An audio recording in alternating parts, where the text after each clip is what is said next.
everyone, this is Lalita Singh and you are going to study science with me in class 7. Today we are discussing second part of chapter 14, that is called motion and time. In our last video we have studied about fast and slow object. Okay, fast and slow motion of an object. Next is we have studied about speed, we have studied about average speed, uniform and non-uniform motion. We have also discussed some problem related to the topic, and now we are also having a discussion about how to measure the time by how the time was measured in earlier time. Okay, so now after discussing this, we have to discuss about activity number 1 of cardboard, scissor, wooden rod, and adhesive and a pencil. Okay, now we will take a big cardboard sheet and then we will cut it into circular piece of 50 centimeter diameter. Okay, then take a wooden rod about 20 centimeter and then fix it upright at the center of cardboard disc with the help of good adhesive. Keep this arrangement in the sunny day in an open space at 6 a.m. in the morning. Now observe the shadow of the central rod on the disc and mark the area. Mark the position at the circumference of the disc. Okay, with the help of a pencil, and write the time at that point. You can write the time of the start of the activity if you can. Okay, now note the position of shadow and mark the near circumferences of disc every hour till the sunset. You will make a sundial of yours. Now every day you can check it. At 6 a.m. the shadow will be formed over here. At 12 noon it will be formed over here. And in this way every day the time can be checked with the help of sundial. Okay.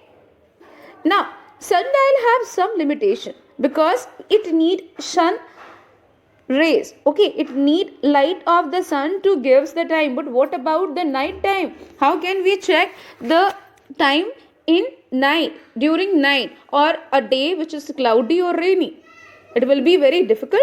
So today's clock or watches are the most common device that we are using to measure time.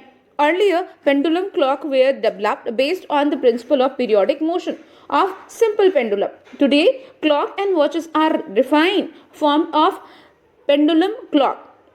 The smallest time interval that they can measure is 1 second. Understood?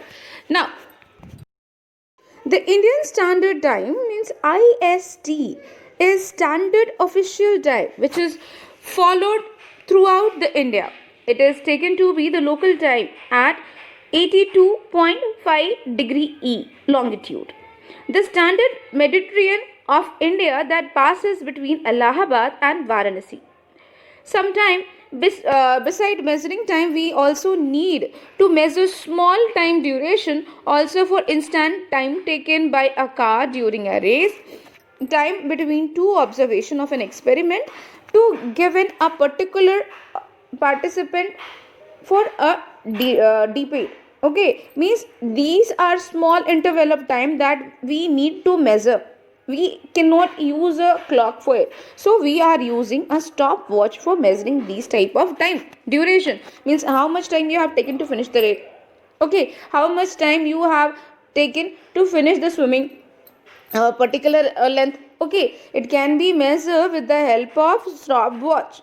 Okay, because stopwatch is specially designed to measure the small duration of time period. Okay, it can measure the time interval such as 1/10 of or 100 of a second. Understood?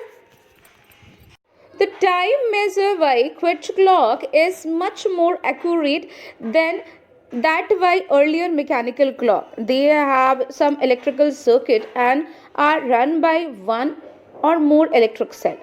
An atomic clock is the most scientifically developed clock and therefore it is most accurate of all the clock. It is the atomic clock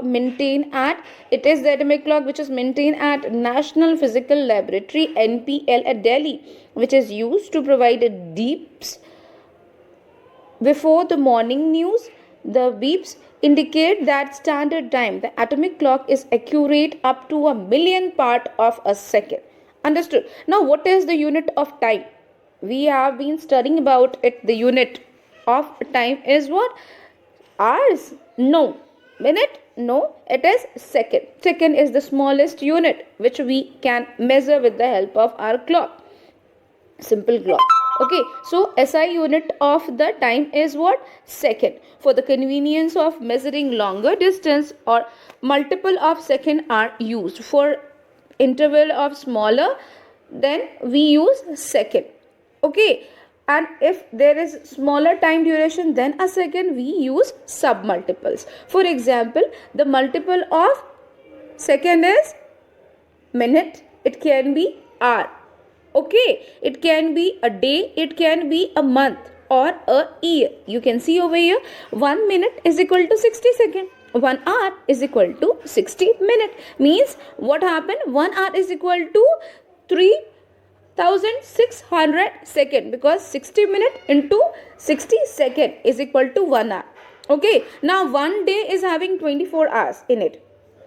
Okay, and to know the amount of second, we just have to multiply the 24 into 3600 second, and then we will get the knowledge of how many seconds are present over there in 1 day. And similarly, 1 month is equal to 30 days, 1 year is equal to 12 months. In this way, we can calculate the days. Days are what? 365.25 days or 365 days 6 hours. Okay, understood. So it can be also calculated in terms of second. 365.25 into 3600 seconds in 1 year. Okay, 1 decade is equal to 10 years, 1 century is equal to 100 years, means 10 decade, whereas 1 millennium is equal to 1000 year or 10 centuries. In this way, we measure the time. Okay, some other multiple of seconds are decade, century and millennium. Generally, the time of historical event is given in centuries or millennium or in millions or billions of years. Okay, submultiple of second is microsecond or nanosecond. Okay, they are smaller than second. Submultiples are smaller and multiples are bigger. Okay, class? Next is simple pendulum. Simple pendulum is a device that complete each to and fro motion exactly in the same time. It was discovered by Italian scientist Galileo Galilei. You can see this is a simple pendulum. Okay, this is a picture of simple pendulum, right, in which a bob is hanged out with the help of thread. A simple pendulum consists of a heavy object like stone, or we can say bob. You can see over here, it is a metallic ball tied to the end of a very light and unstretchable string. The heavy object hang freely from the string. The heavy object is called bob over here. This one is known as bob of the pendulum. The normal or resting position of the bob is called its mean position. You can see this is the central position of the bob, which is known as its mean position. Okay, this is the mean position of the bob. In the central position over here, it is the mean position of the bob. Okay, if the bob is displaced from its mean position and taken to the side is refers to as extreme position. Okay, if the bob is displaced from its mean position and taken to a side and then release, the bob set into to and fro motion, means from this extreme it will move to the mean position and then it will move to the second extreme, and then again it will move to the mean position and then it will be moving to the first extreme again. Okay, in this way to and fro motion of the bob is created, and about its mean position it is called oscillatory motion. When it complete one total motion, means from mean position it moves to the extreme and then again it moves to the mean and then again to the second extreme. Okay, and then it is returning back to the first extreme by passing through the mean, it is known as one oscillation. Means if it is point A, it is point B. So what will happen? The motion from point A to B and again to point A, it is called one oscillation, or we can say from mean position, if it has started from mean position to A to B and again this mean position is known as one oscillation. Just name them as O, A, okay, and B. Okay, class. This A, O, and B. Okay, so the movement of bob from O to A to B and again to O is known as one complete oscillation. Understood? What is the meaning of one complete oscillation? The B over here and A over here are referring to the extreme position of the bob. The point A and B are called extreme position because beyond it the bob will not move. The counting of one oscillation can be started from extreme position, taking care that the oscillation is completed over there. When bob come back to the starting point, it is termed as one oscillation. If we are calculating the oscillation from point B, we have to make sure that the bob is returning back to the point B. The time taken by a bob to complete one oscillation is known as its time period. Means whatever time is taken by the bob from point B to move to the point A and again to the coming to the point B is known as time period. For one oscillation, whatever time is taken by the bob is known as its time period. The time period is basically a measuring of time, so the unit of time period will be also second. Now we can perform an activity to find out the time period with the help of a simple pendulum. Okay, this is activity number 2. So to find out the time period of a simple pendulum, what do we need? We need a iron stud to hang the pendulum. Okay, then we need a metallic bob, a cotton thread to hang the metallic bob with the iron stand. Okay, and to measure the time we need a stopwatch. Understood? These are the things that we require to perform this activity, and we have to be very careful while performing this activity to notice the complete oscillations. Okay, now what we have to do? Take 1 meter long cotton thread and tie the metallic bob to it. It's okay. Now tie the other end of the string to the iron rod. In this way, this pendulum will be hanged properly. Now the bob let rest at the mean position and mark the mean position carefully. Okay, with the help of pen, or you can use chalk to mark the mean position. Okay, now keep a stopwatch ready. Slightly displace the bob to one side and release without pushing. You do not have to apply any force, neither you have to push the bob. You have to just leave the bob by displacing it to the extreme position. From in the mean position, you have to displace it to the extreme. Means it is the mean position. Just pull the bob to the side and leave it over there without applying any kind of force, without pushing it. And now the oscillation has started.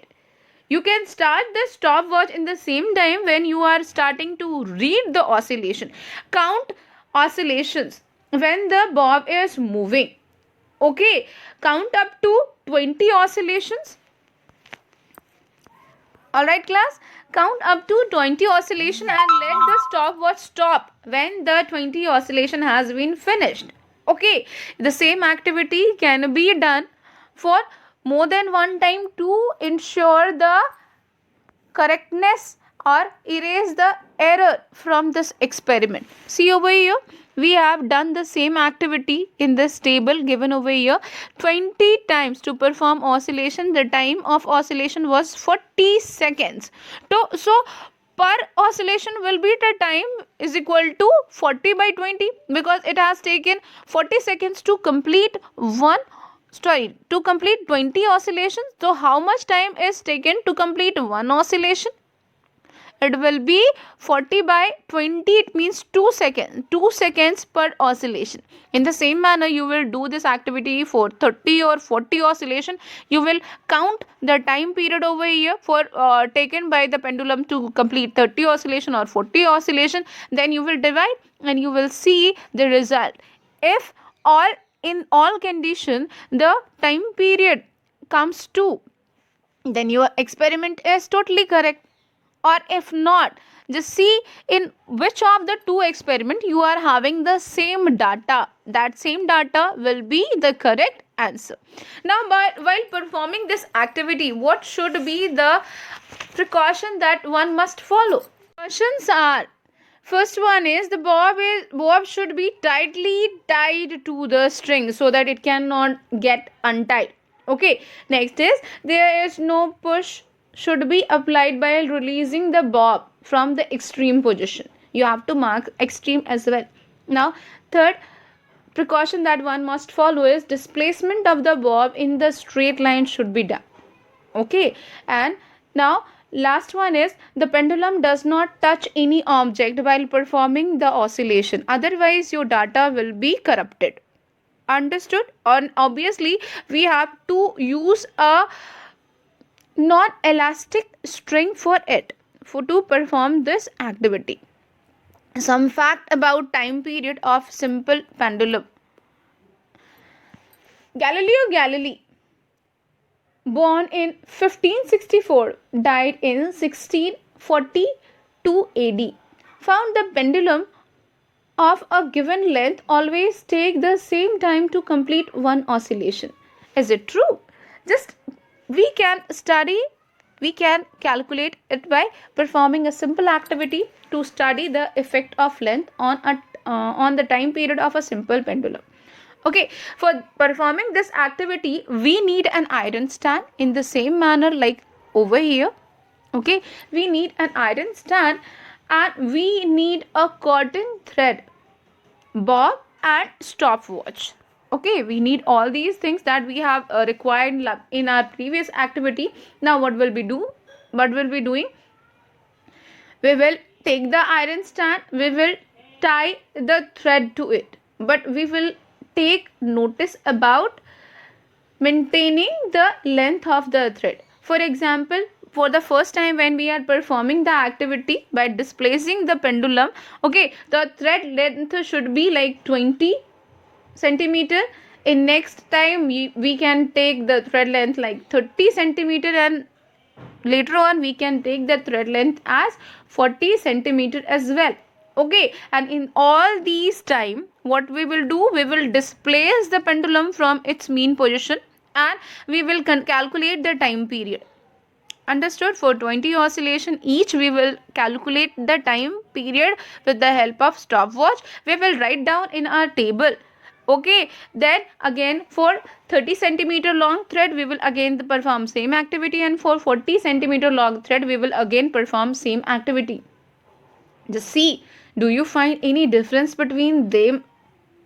The time period of a pendulum with greater length is more than that of the smaller length.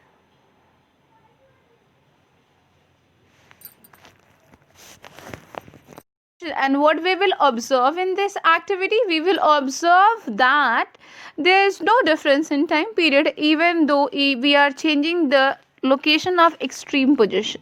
Okay, means there is nothing happen, no change in time period will take place when we are changing the extreme position.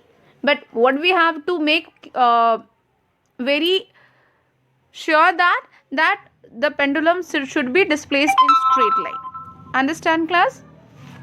Now, while performing activities related to time period with the help of simple pendulum, small differences occur due to error caused during counting of the oscillation or during starting or stopping point of the stopwatch. It may be possible there is an error due to these things. Okay, so the oscillatory motion of a simple pendulum is means that time period depends upon the length of the thread. For given length, it will be always same. But if we are changing the length of the thread, then the time period will change as well. If the length is greater, then the time period will be greater as well. Okay, the time period of a pendulum with greater length is more, and for smaller length it is less.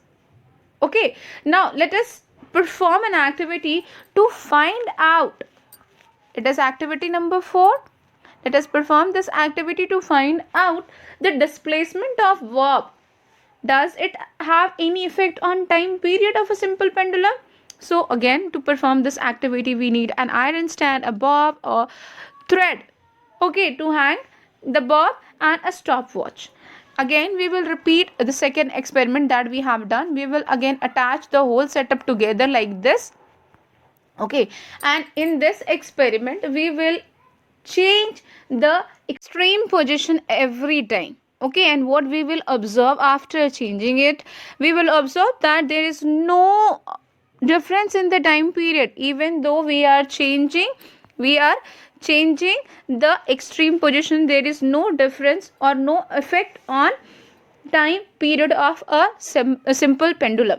Okay, while performing activity related to simple pendulum, or to calculate the time period of the simple pendulum, small difference may occur due to error caused during the counting of oscillation or due to stopping and starting the stopwatch.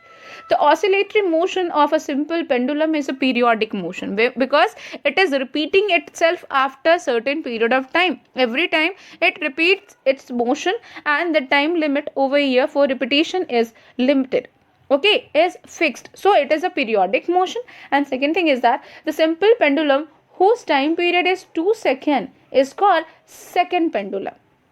Okay, a simple pendulum whose time period for every oscillation is 2 seconds is known as second pendulum. Now about measuring the speed of the vehicle. How we are going to measure the speed? We know that measuring distance as well as measuring time. So how can we calculate the speed of the object? We just do this activity to understand first. To measure the speed of an moving object, what do we require? A battery operated or manual key operated toy car, a cricket ball, a football, and a stopwatch, and measure tape. Okay, measuring tape. Now what we have to do is to take each of the object like toy car, ball, football, okay, together, and place the object on the surface and mark its initial position. We will place them all in the surface and we will mark the position. Okay, now we will carefully start the stopwatch as soon as we have allowed the object to move, and stop when the object stop. Now note down the time. Mark the last position of the journey of the object and measure the length of the path that it has traveled. And we will calculate the speed of the object by dividing the distance traveled by them per unit time. Okay, means distance divided by time. And we will repeat this experiment for each of the object and find out their speed. This is the formula to calculate the speed of the object. Why? The speed is what?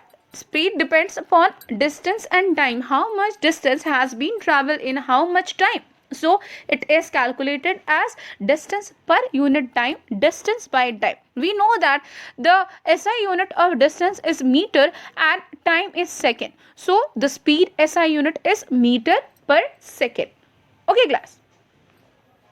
Now the speed of moving vehicle is measured with the help of speedometer. It is showing the speed in kilometer per hour. You can see over here. Okay, there is another device fitted in the vehicle to measure the distance traveled. It is called odometer. It records the distance in kilometer, how much the distance has been traveled by the vehicle throughout the time of running. Okay, that is recorded with the help of odometer. Understood, class? Now next is graphical presentation of speed. How we are going to present this on graph?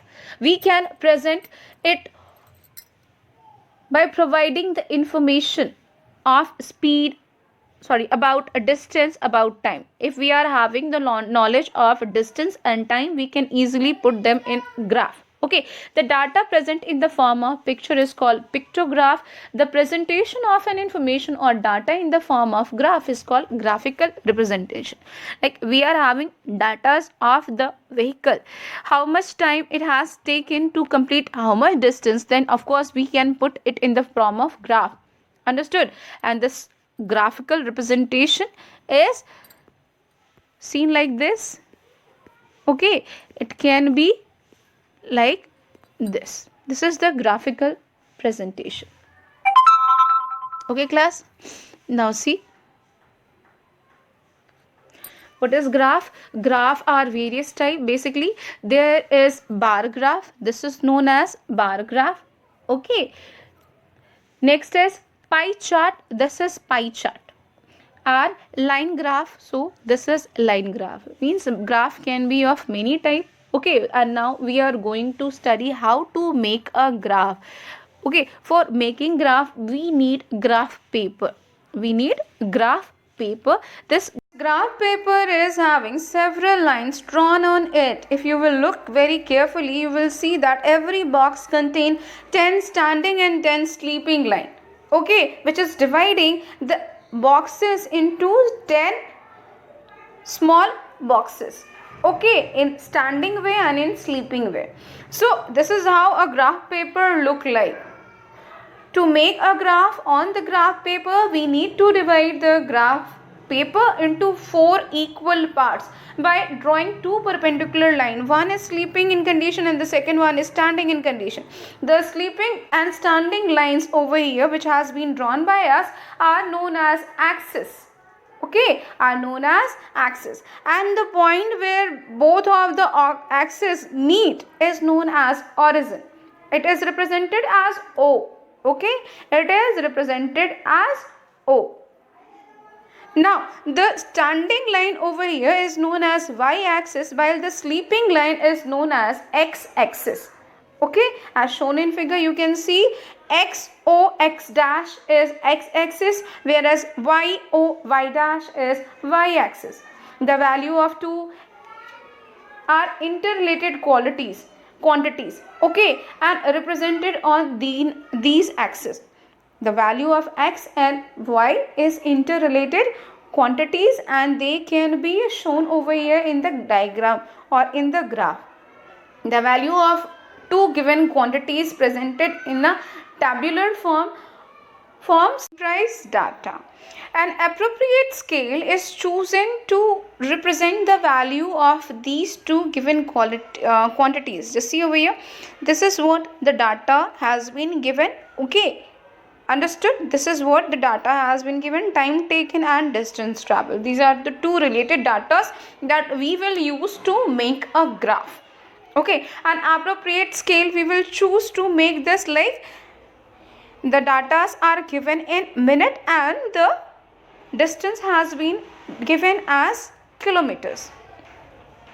Okay, so just follow the steps of making a graph with the help of graph paper. First, we will draw the axis like this, x-axis and y-axis. These two axes will be chosen by us. It is not necessary to make these two axes from the middle. It can be also made like this. Accordingly, if we are having a longer data, so obviously we can make x-axis bigger in comparison to x dash, and we can make y portion bigger in comparison to y dash. But make sure that whenever you are drawing the line, it should always be on brighter line of the graph paper.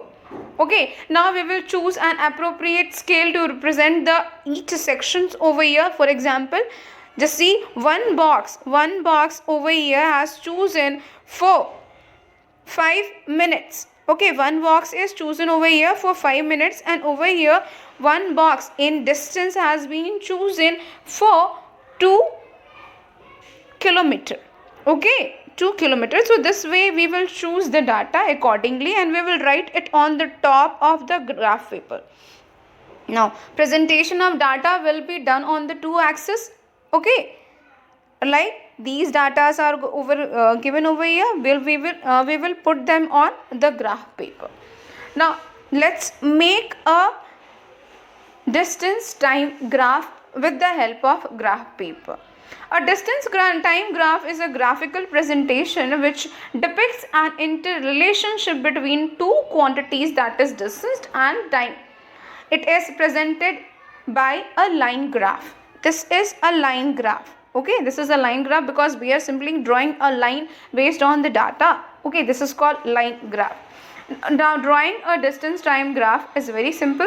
Just you have to follow the step. To plot a distance time graph, let us consider the distance covered by the motorcycle during given interval of time given in data. Okay. The data can be represented on the graph paper such as x dash will be on x-axis and y dash and o will be on y-axis, which is meeting at a point O.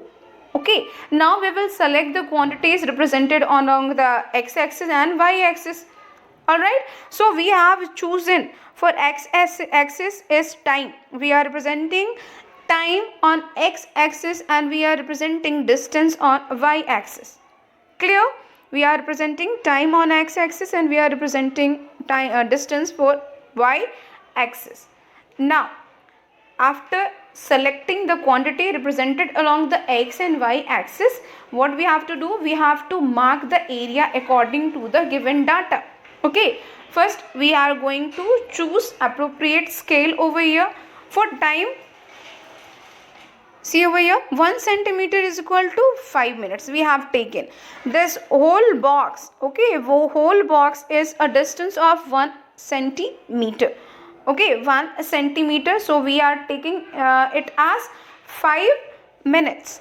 Understand? And then next side on y-axis, we have choose this 1 centimeter as 2 kilometers. Okay, we have chosen 1 centimeter box as a 2 kilometers. So we are going to write it on the corner of the chart paper as 1 centimeter for x-axis. For x-axis, 1 centimeter is equal to 5 minutes, and for y-axis it is 1 centimeter is equal to 2 kilometers.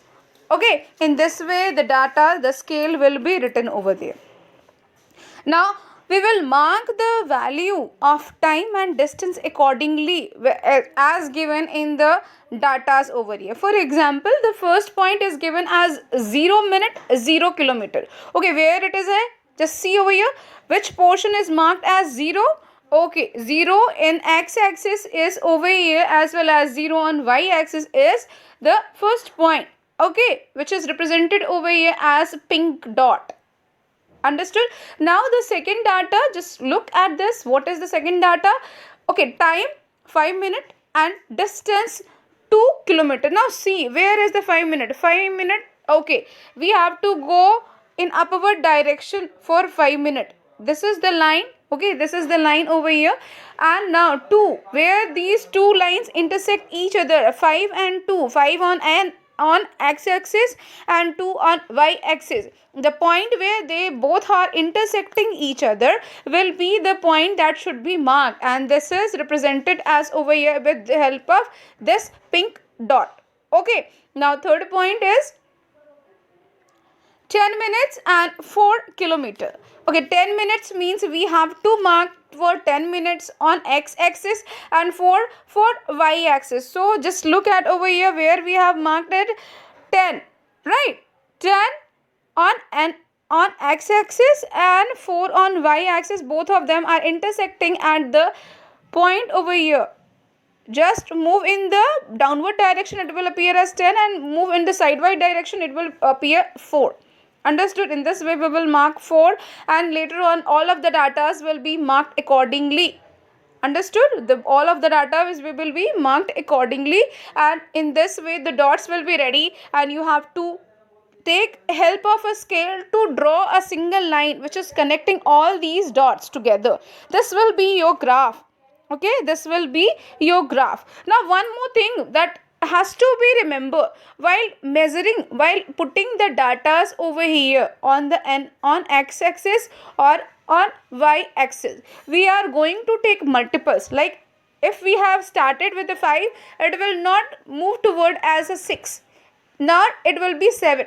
5 multiple of 5 is 10, 15, 20. In this way we are moving. If we have started with 1, then we will move to 1, 2, 3, 4, 5, 6. Okay, this type of scale has been selected by us based on the data provided. Now see over here, we have written 2. We have initiated it as 2. So whenever we are going to write afterward, it will be the multiple of 2, like 2, after 2 it is 4, after that 6, 8, 10 and so on. Clear, class? Now after following through all the instruction, your graph is ready over here. Now your graph is what? Ready. Now information that can be obtained from a distance time graph. Okay. It will be dealt by us in our next video. Until then, have a nice day everyone.